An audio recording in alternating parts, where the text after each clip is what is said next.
A la taula de l'escena, del festí sacrifical, amanit de joia i pena, té màgia universal. Jorns sadolls de l'agonia, gaudi immens desvetllaran. Per la Santa Eucaristia, sant sopar del Dijous Sant. És el pas del Sant Sopar que va amb els aspirants del Gremi de Marejants. És important, ens està narrant, no?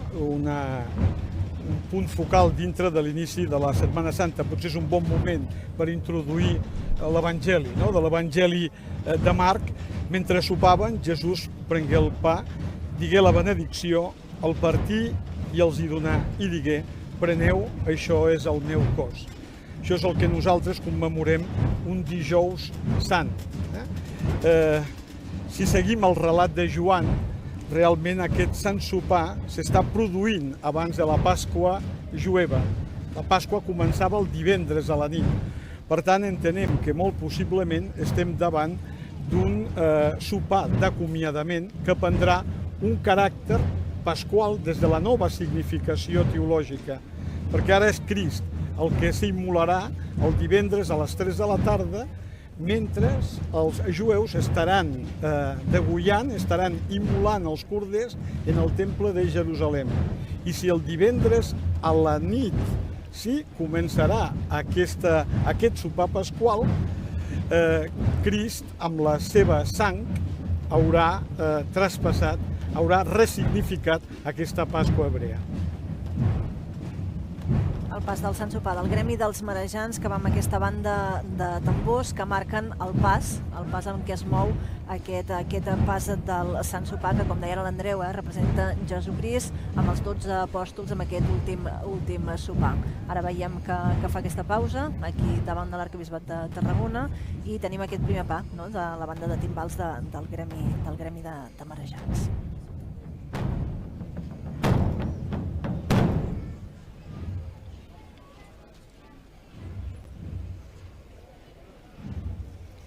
Una banda de tambors del Sant Sopar que ara fa aquesta petita pausa. Acompanyen, com dèiem, aquest pas del Sant Sopar, un pas que data del 1995 i que és de l'Emili Soler i Carracoler. Com dèiem, és el pas del Gremi de Marejants i és el pas que darrere dels armats obre aquesta processó del Sant Enterrament, que en total conformen 20 passos, tot i que enguany, recordem, en veurem un de menys. I ara veiem altre cop els armats de la sang com ja encaren aquest revolt per encarar el camí que els portarà cap a la catedral de Tarragona.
El saludem novament amb aquesta retransmissió en directe de la processó del Sant Enterrament de Tarragona. És el pas del Sant Sopar, Jesús, el Sant Sopar amb els 12 apòstols. Aquí veiem ara aquest pla que ens ofereix aquesta imatge. Recordem, no?, que tota aquesta gent, els 12 apòstols, tenen aquesta caracterització, no?, la seva cara són de gent... Una caracterització de models naturals, no?, de persones. Sí, de persones, de gent del Serrallo.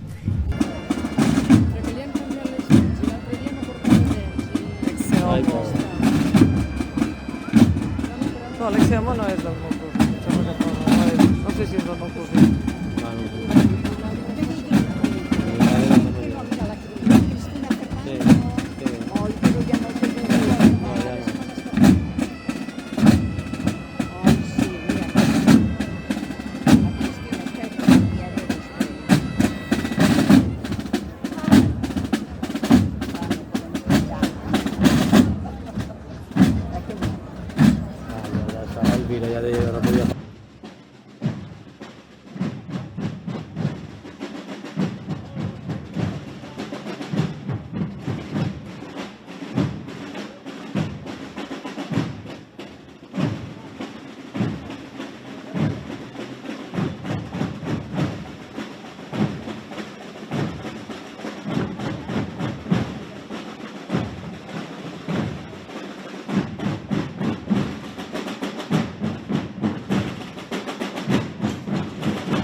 Bé, tenim ara una visió molt interessant d'aquest Ecce Homo, un misteri que ens col·loca en un punt focal del relat, perquè aquí arriba al culmen, el procés àlgid del procés de Jesús respecte a les autoritats. Recordem que Jesús ha desafiat d'alguna forma els saduceus, els fariseus, creava un neguit en Herodes Antipa, que havia estat tetrarca de Galilea, per tant ell era un galileu. Ell denuncia l'excessiu ritualisme i la llei, que en comptes d'estar al servei de l'home és a l'inrevés. Però clar, la gota que ja colma el vas és quan ell el dilluns sant, podríem dir, el dia després del diumenge de Rams, expulsa els mercaders del temple. El punt més important és la blasfèmia. La blasfèmia és la pena més gran, mira quina imatge tenim de l'expressivitat ara de Jesús. La blasfèmia, dèiem, comporta pena de mort pel món religiós, però aquesta pena de mort no es pot sentenciar si no la sanciona, en aquest sentit, l'autoritat romana. I és aquí que Pilat intentarà dissuadir de la voluntat de matar-lo, d'aplicar-li la pena capital, d'aquí les fotejades, però en acabat la dimensió de que ell se proclama rei dels jueus, aflora tota aquesta part messiànica, és el que al final el condemnarà com un delicte de lesa majestat contra l'Estat, d'alta traïció contra l'Estat, i així serà portat a la creu. I aquí veiem aquesta altra imatge, el pas de l'Ecce Homo també, que ara passarà per aquest punt, aquest punt que ens aporta aquestes imatges tan interessants d'aquesta processó del Sant Enterrament de Tarragona, aquest punt en què passen pel carrer de la Mare de Déu del Claustre, i en què els confrares, sobretot els caps de portants, fan les 1001 per poder passar per aquest espai. També veiem que el giren, que giren el pas perquè pugui passar per aquest carrer estret.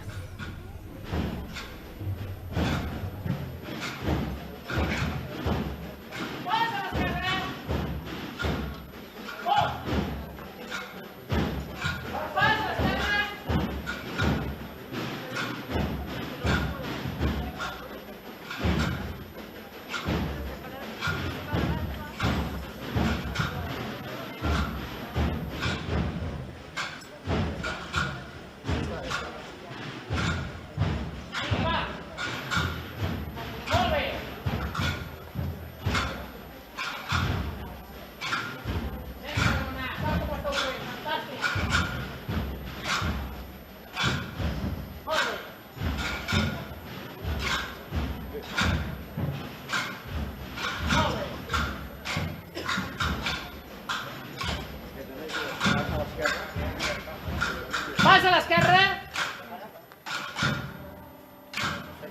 Aquí. Vinga. Anem parant. Quiets.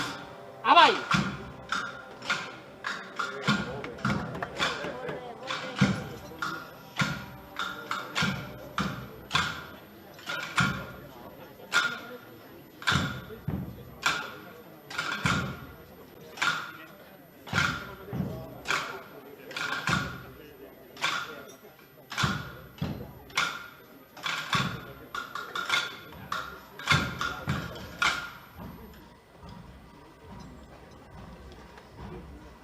Sentíem, hem pogut sentir bé les indicacions que feia el cap de portants a les diferents persones, als diferents confreres que portaven el pas, no? És com el cap de colla que dona la indicació als castellers, en aquest cas doncs, el cap de portants, no? Que també dona les diferents indicacions perquè aquest pas pugui seguir el seu camí i superar aquest carreró tan i tan estret.